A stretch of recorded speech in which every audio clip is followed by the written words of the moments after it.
Cool. Let's get started. Welcome everyone to this Fabric meetup, and we really appreciate you coming here in person. So thanks for joining us. So as you know, that today's talk is like building universal apps with Expo. We have a bunch of sections lined up, so I hope you enjoy the talk and you at least gather some insights for you to get motivated and then try out the whole universal app system on your local machine. So that's the aim. So let's see how it goes. Just a second. A short intro about myself. I'm Swapneel. I've been a front-end developer all my career, and just working on the UI side of things since last 13 years. So I've been here around since there were no frameworks when we were building web applications, and now here we are, right? So we have certain frameworks which help us build apps across different platforms. So that's the topic for today. Now before we kick off, right, I just need a show of hands of who all are developers in this room. Developers? Okay, yeah, you know. And who has worked on React, React Native, Expo? All right, awesome. We have people with experiences. That would be interesting. And who has worked on Next.js applications? Okay. Awesome. All right. This is just for me so that I'm aware, like who's there in the room, right? All right. Let's get started. So what are universal apps? Okay. So a very quick introduction. So universal apps, it's kind of an architectural pattern, right, which you choose when you want to build applications for multiple platforms, but then you use a single shared code base because of n number of reasons, right? So what are those reasons? How do you what challenges do we face? What factors do you need to consider? We'll take up that later in the session. But then this is a very quick intro, right? And then why is this architectural pattern so much popular? This is because first of all, you just have one code base to manage, right? So technically, it takes less time to build those applications across platforms. It's faster time to market. It's cost effective, and for a long run, you don't have to maintain 3 separate source codes for that, right? So it's pretty much straightforward. And then these are the very much popular use cases that we have seen where people choose this architectural pattern, right? So you have business portals. We have seen apps for e-commerce as well being universal because the overall experience is pretty much consistent, right, across platforms. You need the same setup to be running on Android, iOS, web, even other platforms for some places. And then you have content platforms and then productivity tools. Moving on, when we speak about universal apps, right, so broadly it can be categorized into two of them, right? So one is the actual cross-platform apps, and one is hybrid applications. Now, what is the difference between these two?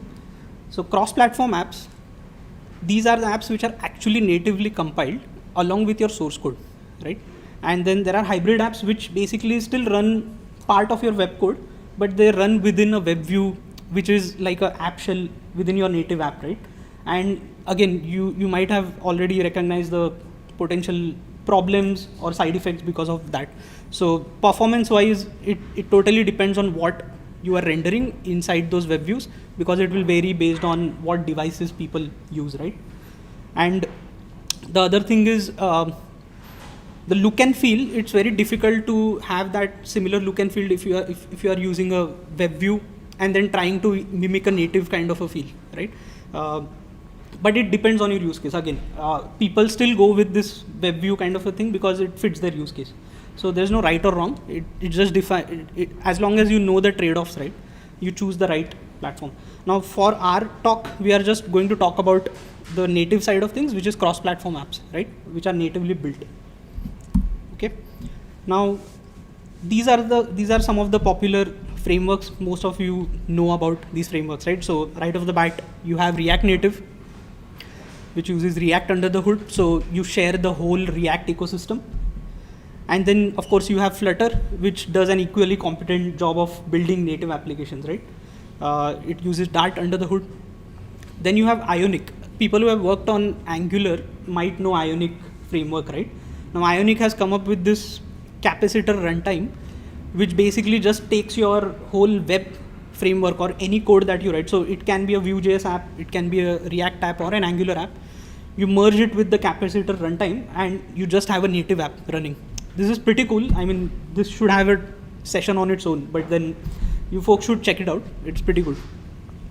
And then you have Xamarin, which is just there. So I mean, you know, most of you know, right? Xamarin has been there from a long time, but there are certain side effects. They were one of the first people who started this whole universal app thing, right? Cross-platform frameworks. But then due to a specific niche skill sets required to build that app in the first place. So if you want to build a web app or a Android app or an iOS app, you first have to learn .NET and C#, right? Only then you can start building apps for 3 platforms. So it's still there. People still use it. It's going good. But now the difference between Xamarin and all these 3 frameworks is all 3 frameworks support a universal mode, which is like you can write one app and one component and it will just work out of the box in all the platforms that you support, mainly web and the native platforms, right? Now for this talk we'll be, of course, just focusing on React Native and Expo. Now for those of you who don't know what Expo is like a ecosystem of tools and services and convenience features which you use alongside React Native, okay? And then build your cross-platform app or just build a native app however you want to. But then it's kind of a, you know, if you do a loose comparison, what Next.js is to React is what Expo is to React Native, right? So it's just a wrapper on top, as well as it gives you a whole lot of features which we'll go through one by one. Okay. Now, again, if you want to compare what does Expo handle for you, right? So if you want to build a very much bare native React Native application, so you have to have basic knowledge of React Native. You need to understand Xcode, your Android Studio. You need to set up your emulators, simulators, and other things, right? Even for native deployment, you have to take care of your environment configuration, your build and release management, etc. Now, if you use Expo, right, and all of its suite of services, this is what Expo manages for you, right? So if you want to use Expo as a part of your development for whatever reason, you can just go ahead, pay for Expo. Expo has these set of freemium services, okay? This is like, the part of Expo is very, very much free. You can just use it and build your applications and then deploy it on your own infra, which also we'll go through later. But then there are a set of services which are paid, like if you want to build your native app, right, and you don't have an infra or you don't have a pipeline, you can just simply tell Expo to build it and Expo will build it in its own cloud servers, right? So things like that. So in a way, Expo covers a lot of things for you, just like what Next.js does for you. Now, let's say you folks want to build a universal app, right? Let's say there is a use case where the client wants you to build an app which works on native as well as web, but then there are certain factors like you don't have your own infra, or you the use case that you're using, right? It's actually a good use case for building that app.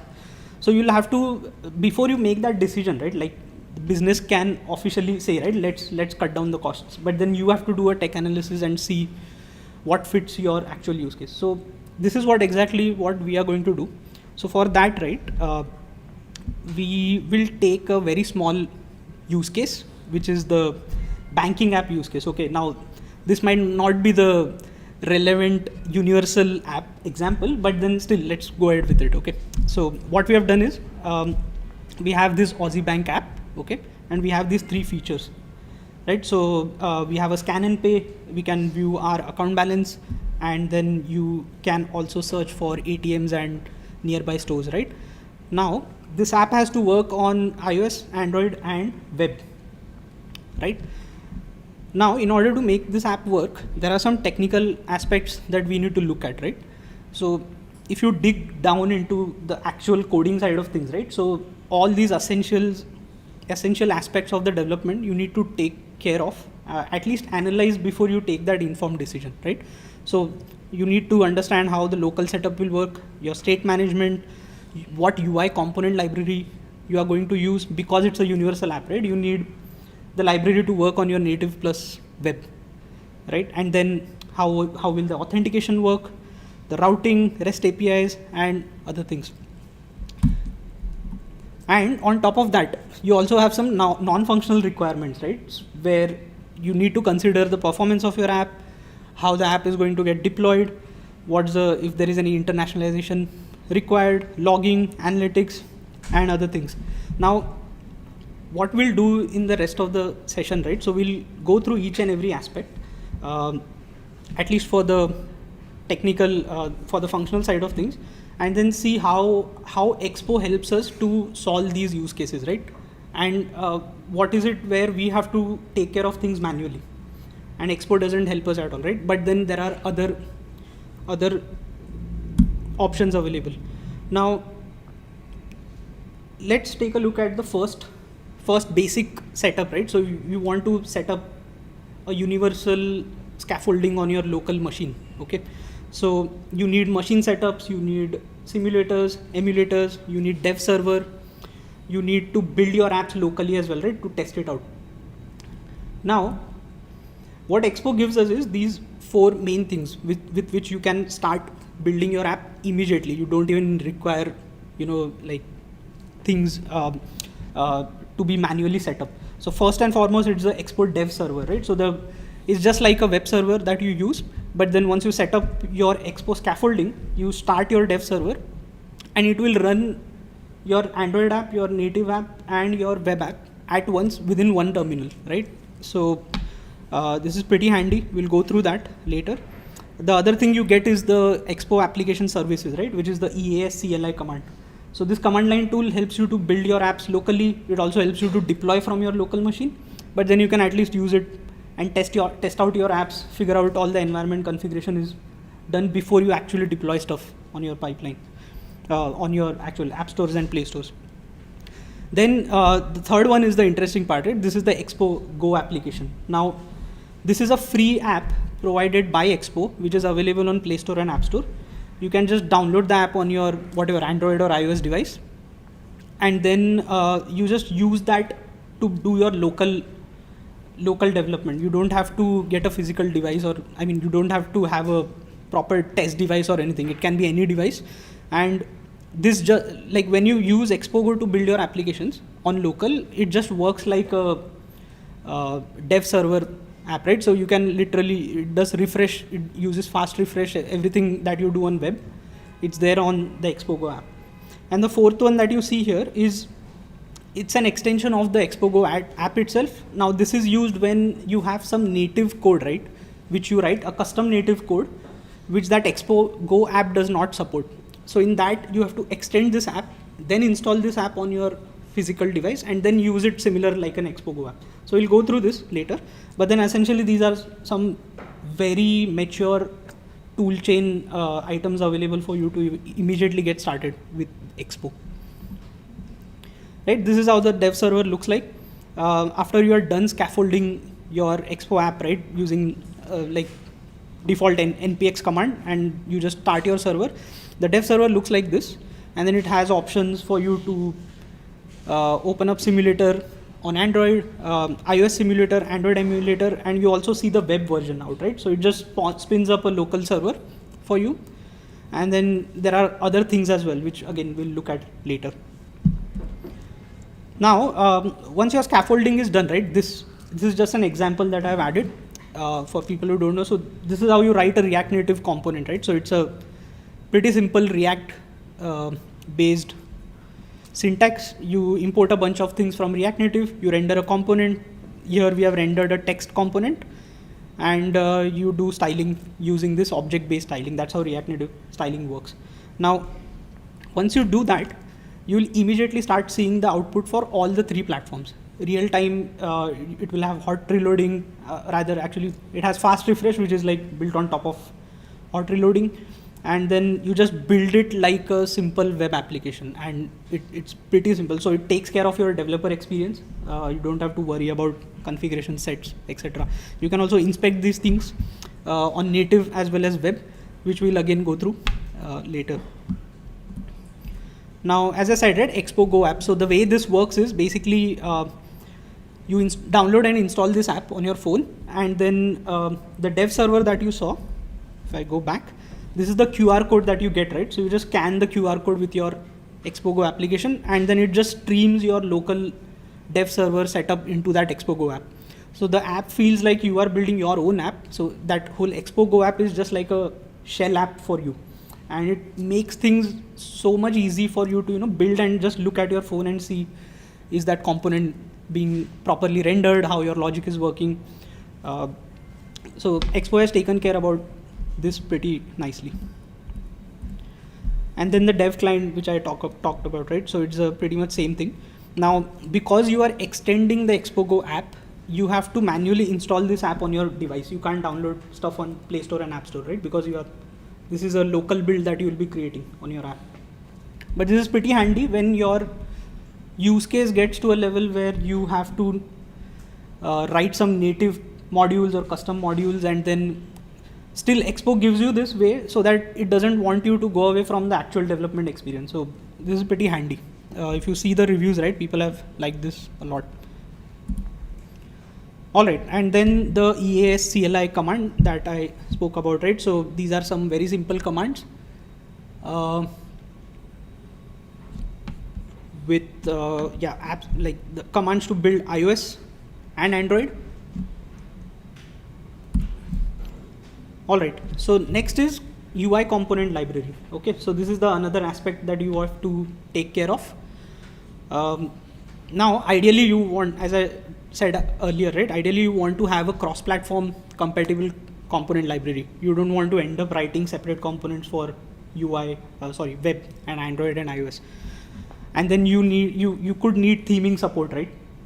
And then customization. By customization, I mean here is basically whatever framework you pick up off the shelf, you should be able to customize it enough based on your designs and whatever layouts or accessibility requirements. Now, luckily, we have some very mature universal app frameworks which are out there, which you can straight away get and start using, right? So you have this Tamagui, which is what we have used for our demo app, and then there is GlueStack UI, which is a pretty good universal library. And then like what they have done is they have recently introduced a V2 version of this library. You must have heard about native base. There was a universal library which was like around 3 years ago. So that whole library is going on an overhaul, and then this is the new version out of it. It's pretty interesting what they are doing. Then the third one is native wind, which I guess is pretty much familiar. You must have heard about Tailwind, right? So it's the native version of Tailwind. So people who are fan of Tailwind type CSS styling, they can still use the same experience and get class-based styling for the native apps as well. And then finally, you have React Native Elements, which has been there from a while, right? So its popularity is also pretty good. The good thing is all of these frameworks support universal components. So you can just pick and choose from their documentation, and then it just works directly. Now, since we have used Tamagui, right? This is a very simple example of how we are using Tamagui in our demo application. And you can see on line number 17, that's the button, right? It's just like a simple button. But if you see line number 3, we are importing it from the Tamagui package, right? And if you see the output on the left hand side, it's the exact same button that will render on all the 3 platforms, right? Yeah, so this is the example. This is the actual screenshot from the demo app, which we'll share shortly. But yeah, it just renders directly. You don't even have to look at it after once you have configured stuff, right? So it's bound to work as you expect it. Okay, next is routing and navigation. All right, so again, similar to UI component library, you would want your routes to be very much common, right, across different platforms, right? Even for navigation, you would expect to have one universal API. If you want to push a route, if you want to pop a route, the same like a web behavior interface, right? Then you would also want to support some native navigation features, right, which is tag based and tab based navigation. So all the modern apps that you use, it has tabs on the bottom, right? And then once you click on that tab, the content is loaded. You can play around with that content. You can dig deep into different levels within that same tab, right? And then when you switch to a different tab and then come back to the same tab again, the history still stays, right? So it's a nested stack history. So that's a very common routing feature which mobile apps provide, right? That's not available on web, but then how will you deal with this, right? So you need to, ideally you would want one library which would support all these features, right? And then of course you need animated transitions, otherwise the app would look just like a, bare minimum setup. So of course production ready apps needs animation. So luckily Expo gives us this routing library, which is the Expo router library. If you might have used React router or Next.js router, right? It's similar to that. They have just followed the same API mechanism. You get all the features, file-based routing. It supports your stack view and tab view as well, which is also supported on web side of things, which is pretty interesting. So the Expo router does all the heavy lifting. You just have to play around with the routes and set up your routes in a way that your history and everything works, right? Then you have a single API if you want to move ahead, move behind. You have HTML elements for links, etc. And then finally, because it's a universal app, when your final web bundle is built, right, you need to have route-based chunks. You need to have tree shaking and everything, right? So all of that is already inbuilt within the web bundle. So you don't have to manually add stuff. All right, next is authentication. Now authentication, again, it really depends on your use case. The use case that we have, it requires all types of authentication, right? So you need your actual sign-in flow. Sign up we might not need for like banking apps, but then sign-in flow you need it. You need multi-factor authentication. You also need biometrics, which is an additional authentication on top of everything, right? Now it might be the use case for your apps as well. Now the way Expo helps us here, right? Expo provides a Expo auth session library. Okay. Now this library, this works for authentication flows where you have a OAuth based authentication, right? So it's a browser based authentication. You just chuck in this library and then set up your OAuth credentials and everything works as expected. Similar to web, it's a web based authentication at core, right? So it works on web and native both. And then that's it, it handles everything. And if you go to the Expo docs, there are several guides for popular OAuth providers, right? You can just go and see how is the implementation, copy paste the code and get it running. It's pretty straightforward. Then you have something called as Expo local authentication, right? So this is the biometrics support that you can add in your Expo app. And as the name suggests, right, this is a local authentication. So it doesn't do any, so it's an addition. It uses your device based biometrics, fingerprints or pins or whatever face recognition that you use. And the data never leaves your device. That's the best thing. Okay. Now, sadly, this is only for native because that's how the protocol works, right? For the biometrics, for at least native apps. Now, when you want to do it for web, you must have heard about web authentication, right? This is now the new way of passwordless authentication. So you must have logged in via Google and use those pass keys, passphrases, right? Which is like you just put your fingerprint. So you will need to implement this separately from your native app. So this is where your code splits. Okay, currently there is no universal way of handling this. But then it, like the way you can split the code is pretty straightforward. You just do stuff for web separately.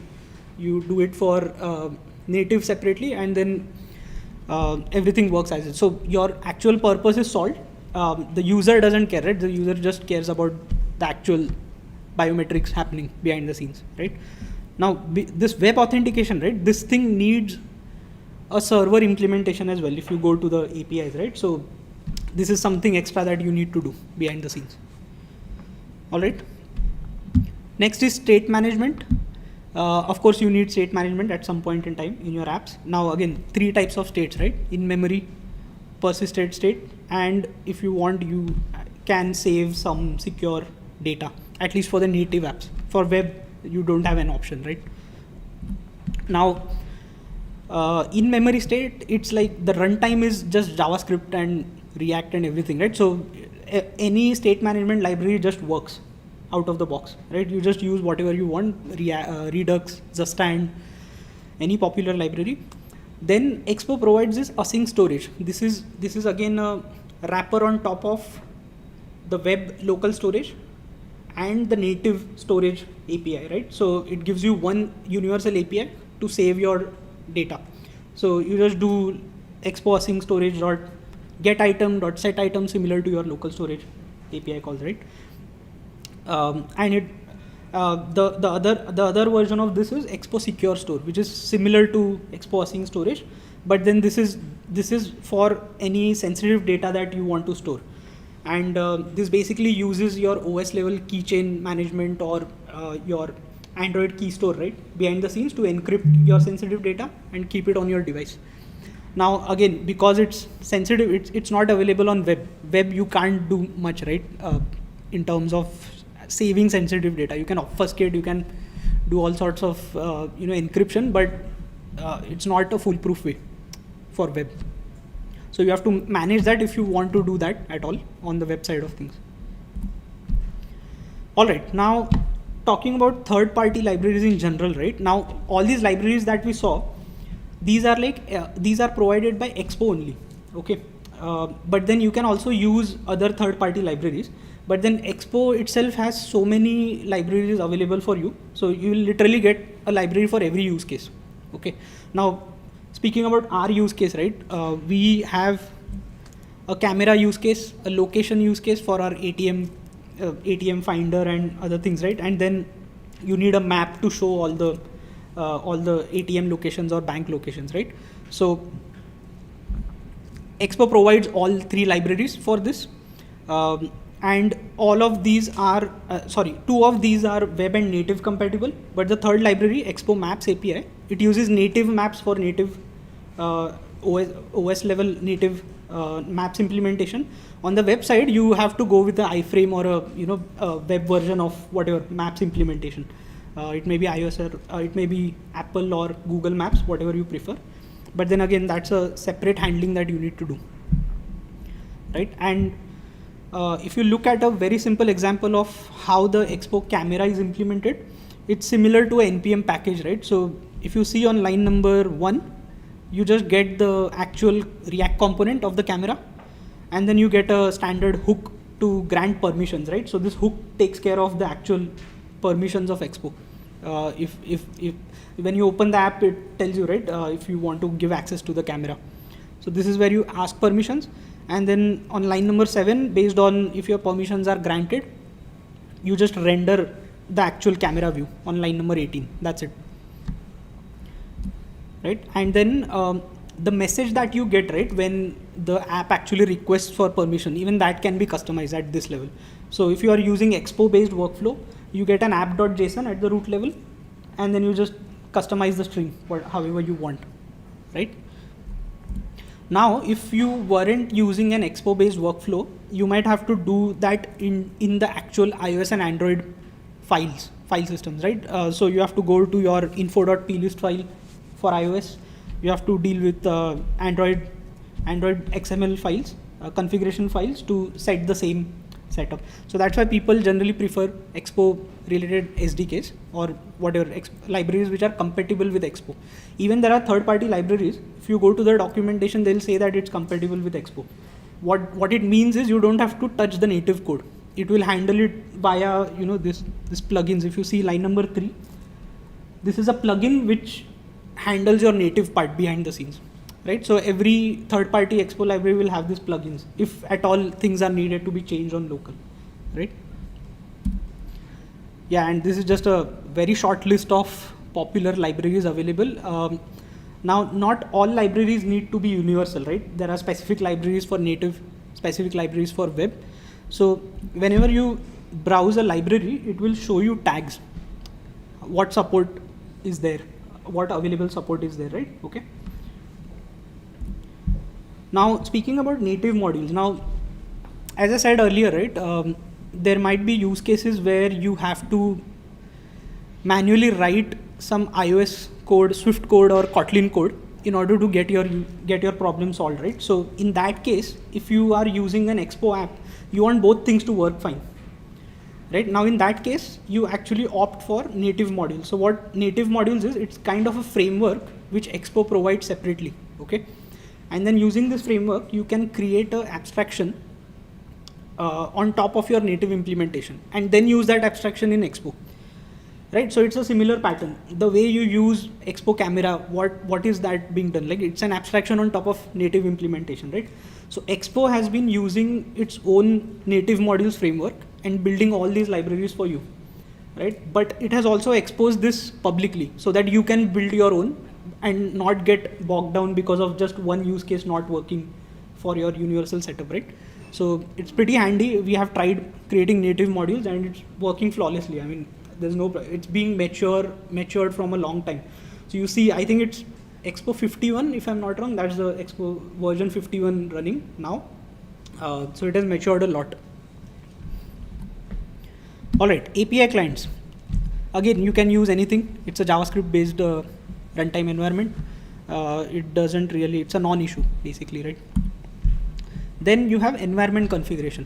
Now, speaking of universal apps, right, there'll be certain environment related configurations specific to mobile, specific to web, and there'll be certain variables that you share across, right?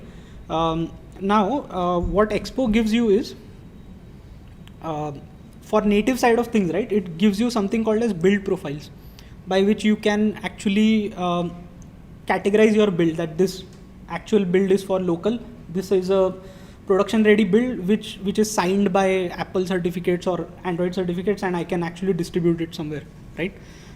So you can literally do a JSON based configuration, which otherwise you would have to do some manual stuff, right? So this is the wrapper that Expo provides. And then for web, we just have your similar to what you do for Webpack, right? When you deploy apps for different environments, Expo uses Metro configuration instead of Webpack, but you can switch to Webpack anytime you want, right? So it's pretty similar. Your .env variables work. Your anytime any build time or runtime configuration that you want to add, that works as is. Right, so build time variables you can use .env.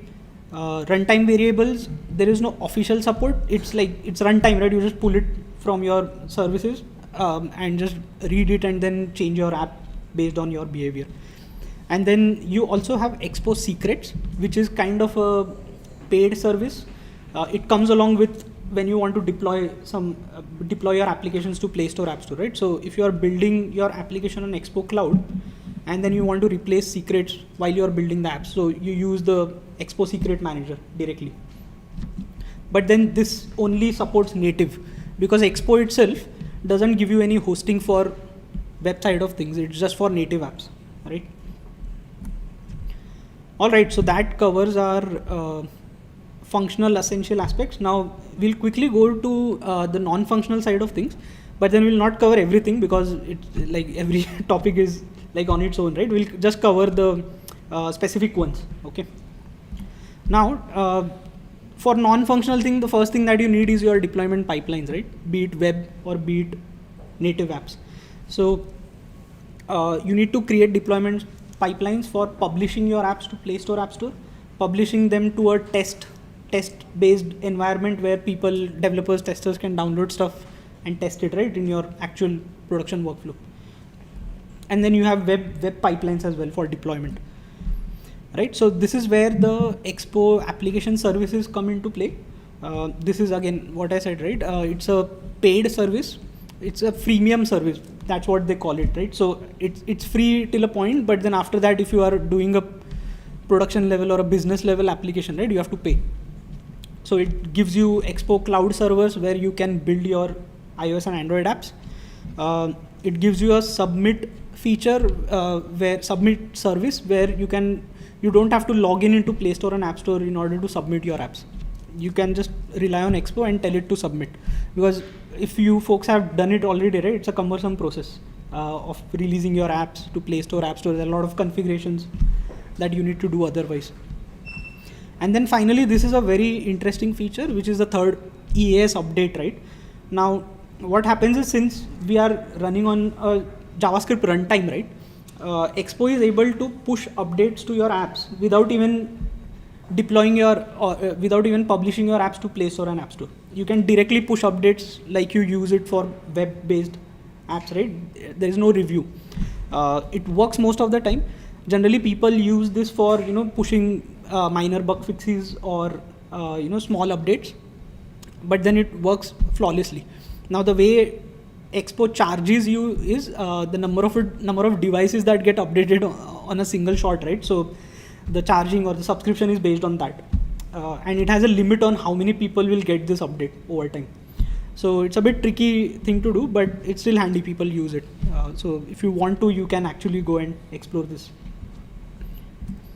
Right, and web side of things, again, Expo does not provide anything on the website. You still get a JavaScript bundle, which we all know how to handle, right? So it's just a JavaScript build. You deploy it wherever you want. You can use a hosting platform or deploy it on your own infrastructure, right? All right, next is performance. Now, for performance, we need two things, right? One is the performance monitoring, and one is how do you debug in case you have any issues, okay? So for debugging, you have certain Expo debug tools available. You have the Expo performance panel, which just shows up within the app itself, right? Where you can see the CPU and RAM usage and other things inside, right? Then because this is a JavaScript runtime environment, you can hook up the Chrome developer console to your native app's runtime environment and then just look at all the statistics there. So you have abilities to do that. Then you have a JavaScript profiler as well, similar to your web. Because it's a JavaScript runtime environment, you can actually just go and debug it like a normal web application. And then on the monitoring side, ideally, if you want to monitor what's happening on real devices, right, you need to use platforms like Sentry or Bugsnag, right? These are like actual third-party platforms which give you SDKs. You just install them, and then they'll give you a real-time view of what's happening with your native apps on actual users' devices. Even for web, you get a real-time matrix. They monitor performance. They give you crash reports, error logs, etc. So it's like you are literally remotely looking at real users' actual activity, right, and seeing what's happening. So if there are any issues or errors, you literally get those consoles right into the dashboard, and it's pretty much easy for you to, figure out stuff. So this is kind of a production standard. People use that all the time, right? So this is a very simple screenshot of the developer menu, which shows up on the actual native app. So if you shake the app, or if you put some command line combination, the developer menu shows up, and then you can just choose the JavaScript debugger or the Chrome profiler or the performance monitor. Yeah, crashes and errors we discussed, right? So there's Sentry, there's Bugsnag, there are all other platforms as well, but these two are the most popular. And the reason for adding these is, the best part is they work for both mobile and web. So you can just do one account. You can just look at the analytics of your web and native apps under one dashboard. Now the way you implement this is, they provide you separate SDKs for native and web, okay? So you have to implement and initialize those SDKs separately, okay, within your app.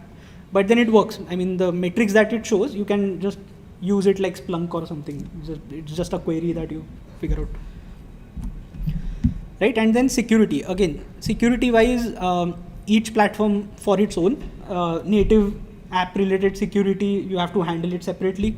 Web-related, you have to handle it separately, right?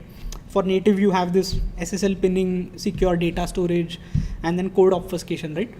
Now I've highlighted that because Expo gives you a very easy way to enable, disable this code obfuscation, right? Otherwise, you have to again touch the native code. Otherwise, so that's pretty handy. And web, again, follow all the security standards. That's it. I mean, Expo doesn't have any opinion on this one. Right, and then finally accessibility. Now this is again one of the critical pieces which is taken as an afterthought, right? But then since you are doing universal apps, this might bite you later in the game, where you are about to go live and then it's just accessibility compatibility which you have to deal with. It's anyways difficult to make one platform compatible with accessibility standards. Now because you are using universal apps, you have to make sure things work fine, right, in all platforms, because you just have single code base. Now the universal library that you choose mostly takes care of this, but then when you build your screens, right, it's a combination of things that you do. So you will end up writing workarounds. That's our experience. Like however is your UX, right, you have to, based on the type of UX that's rendered, you have to make sure that things are compatible when they are read through screen readers or keyboard support services. Now, for native, right, you use voiceover and talkback just to test what's happening.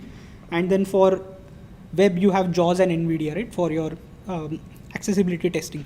Now, one thing to highlight here is for accessibility, you can opt for choosing a separate view in case your accessibility mode is on for a device, right? So that's what generally people follow. So the UX or the layout is designed in a way wherein if a normal user is using it, you get a separate UI. And if an accessible user is using it, you can't show animations or you can't show fancy stuff to them, right? It has to follow the voiceover and talkback things. So you just change the UI when the accessibility mode is on, and that you can easily understand from the native app or the web app. It's a part of the configuration. So generally people follow that view, but then you have to talk with your whatever design team or people to, and then get this approved from the business as well. All right. The last part, which is challenges and factors, right? Some of the important challenges that we have added, I mean, these are not the only challenges you would face, but then these are one of the most significant ones that might arise. Now, depending on your use case, you might feel a jankiness based on the animation or the calculation or the logic that you have written. You might find some stuttering happening between views. And it would depend on different devices as well. Like if it's a low powered device, you will see it immediately, right? So you have to optimize for that. But then this is why we want to do a proper POC before you move to choosing this universal app, right? This is one of the factors to consider. So if your app is like very much performance intensive and there are a lot of animations, though the ecosystem has very nicely evolved, you would see very nice third-party libraries which can be used and which give you a 60 FPS native like animation, just like how it should work on iOS, Android and web. But then still, it's better to get your homework done before you choose to build this app, right? Then there is library compatibility. As I said, right, we might end up having a scenario where you don't have a library and you have to write on your own. So even if you use the Expo module to write your own use case, you have to yourself maintain it and then make sure things are working fine as the version progresses ahead, right? And that's the third challenge, which is you are using Expo. Expo is built on top of React Native. React Native follows React ecosystem, right? And then I think because these are all major libraries, they have updates every 6 months rolled out, right? So you have to be very much compatible and up to date.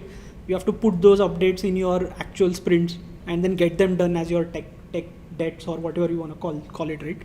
So you will end up chasing a lot of updates along with your actual development. So, and this is again, I mean, people might say this might be optional, but then it will screw up with your app once you go live, and then if you just don't do anything, right? The next feature you add, things will start breaking. So this is also important, and this becomes complicated now because now you have to handle web updates, native updates from a single code base, right? So even if web's not working, the native bundling might fail for some reason and you have to just spend time doing stuff, right? And then finally, these are some extra factors to consider when you are choosing the universal app, right? So first of all is the type of team you are working with. If you don't have native developers, then this is one of the factors, right? People choose that, okay, we have a web team, let's build a native app, let's use this framework, right? Now, it's not the only factor. This is one of the factors to consider, okay? It should not be the deciding factor, okay? Then you have the budget, which is again an additional factor depending on how big is your team, how many people you can recruit, how many people you can keep over time to maintain these code bases. So it's a big decision. It's again a business decision, right? And then finally, your app requirements. This should be one of your primary factors. So if you think your app suits the use case, right, and it's pretty easy to build these screens across native and web, so you can just do a very quick POC and then go ahead with it. Yeah, and that's it for the talk. Yeah, so we have a demo app created. Anish helped create the demo application. So just try it out, scan the QR code, set up the source code on your local machines, give it a try, and let us know how it goes. There are some dummy features added, but then at least you should be able to see the implementation.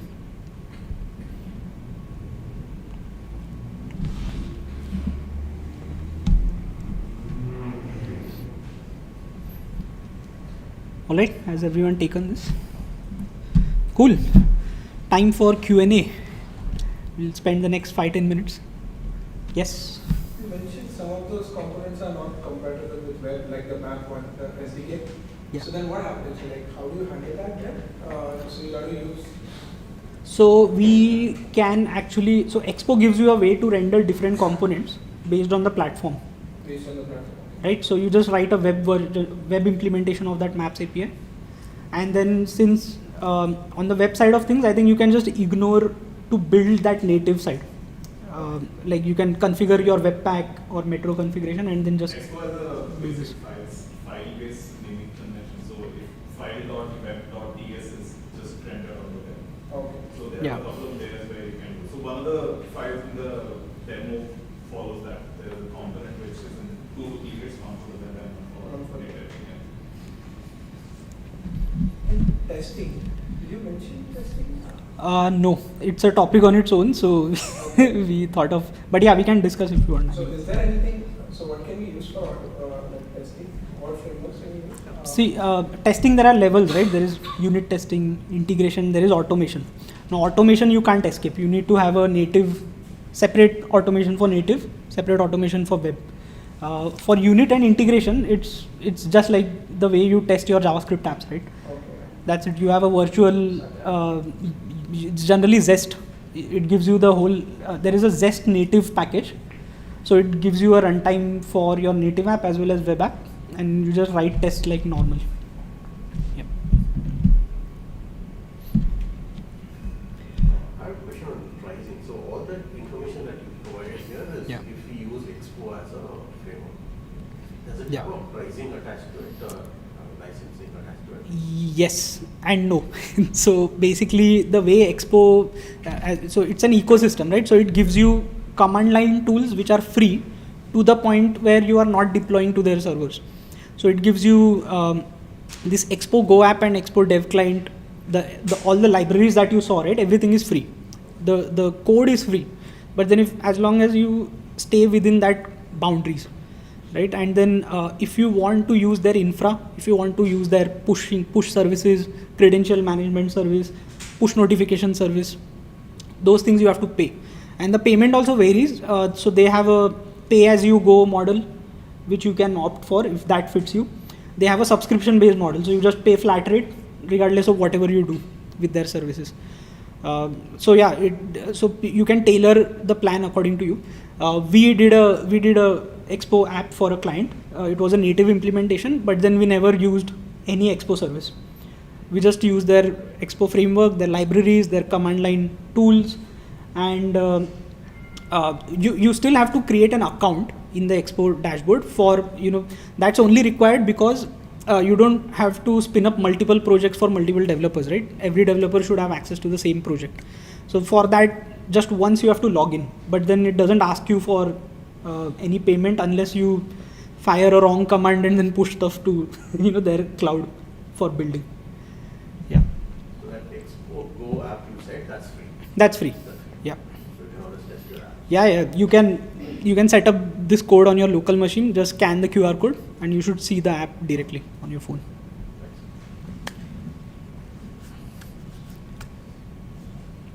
Cool. Any more questions? All right. Awesome. Oh, sorry. Asking EAS update, is it the same with the Conclusion? I'm not really sure. I haven't made a comparison, Yeah. but it might be. Yeah, it might be.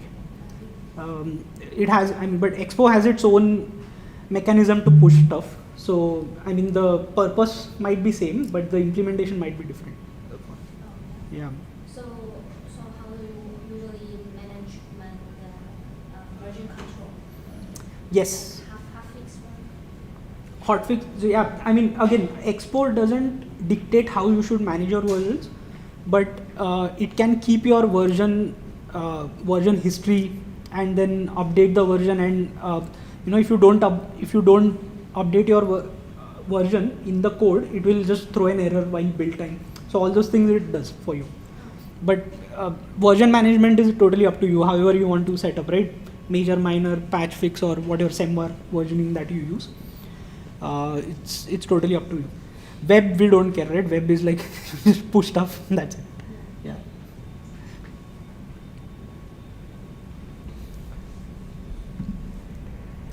Okay, all right. I think that's it. I have a question. Oh, yes. How do you manage labels for accessibility? Labels for accessibility, yes. Because automation and accessibility sometimes use the same label, so how do you manage it? Yeah, so it depends on what automation you are using and what accessibility label you have added. Whatever universal library that you pick, right, the components that you use, it has some accessible APIs, right? So you need to add two separate labels, one for native and one for web, and then you have to add a third label or a third test ID or whatever identifier which your automation can use, right? And it really depends on your philosophy. So if you're familiar with this React testing library, right? So it always says that find your components using your accessible elements, like the way user sees it, right? You don't have to put test IDs and everything. So you can follow a similar concept in automation, whatever framework you choose, right? Maybe you choose Cypress or you choose APM. So if the element is accessible via label, just pick it up from there. If not, worst case scenario, put a test ID, get that label in. And as far as the labels for accessibility are concerned, as I said, right, like you have to really go through the documentation to understand how this component requires labels for web and for native. For example, if you use a radio button, right? A radio button for web is different from the one which is there for native, right? So the label callout might be the same, but you might have to add two props, separate props while setting up that label. There might be components which just accept one label and they'll figure out internally what needs to be done. So it really depends on the framework that you choose and what type of label you are using. Yeah. Cool. All right. That's it then. Cool. Thank you everyone once again. I'll hand it over to Yanmei for some announcements. Thank you.